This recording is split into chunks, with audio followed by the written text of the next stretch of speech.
Nandito nga pala kami sa OWA. Eto, libreng kape ng Pinoy.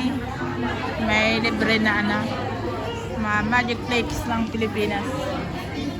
Ayan, may vlogger. Pinagkaguluhan na siya doon. Mamaya na tayo makigulo sa vlogger. Mamaya, gusto na makigulo sa vlogger. Ayan yung kasama ko.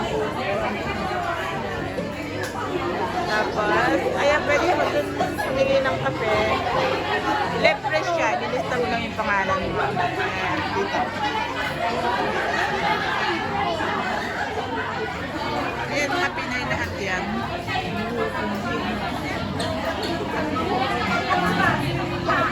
Saan ko na yun nakikita? Yan? Saan nakikita? Sikat ba siya? Marami ba siyang follower? Ilan ang follower niya? Sa Facebook lang o sa YouTube?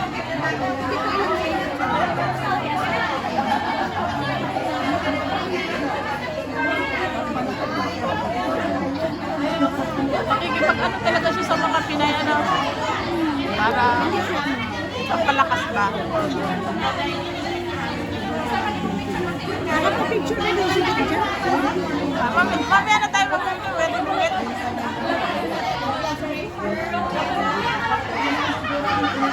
Sugar test, wala ka. Sugar test. Sugar test. Saan? Saan? Free. Yes. Kahit nagkape ka, okay lang. Pwede ngayon pagkatapos? Yes. Sige pa. Nandun, pasok kayo sa loob. Tanungin niyo yung naka-green na nakaupo kung nasaan. Okay pa. Okay? Thank you po. May sugar test sa medical mission. Nakakapunta talaga tayo. Mga libre. Kailangan ko na pala pumupunta para ma-benefits yung ano. Aking kasama. Si Miss Lisa. Isa, ang daming ano. Ayan, pinagkaguluhan na yung vlogger doon, no? Bakit tayo na yung pinagkakaguluhan? Vlogger din tayo.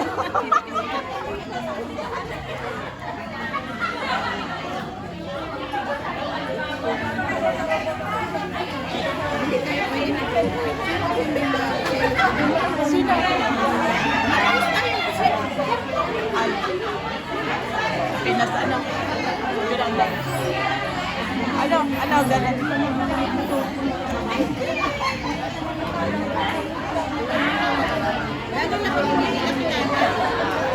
Parang nakita ko siya sa ano, nakita siya sa hospital, yung mga Pilipina na ano, i-interview niya, binibigyan niya ng konting tulong.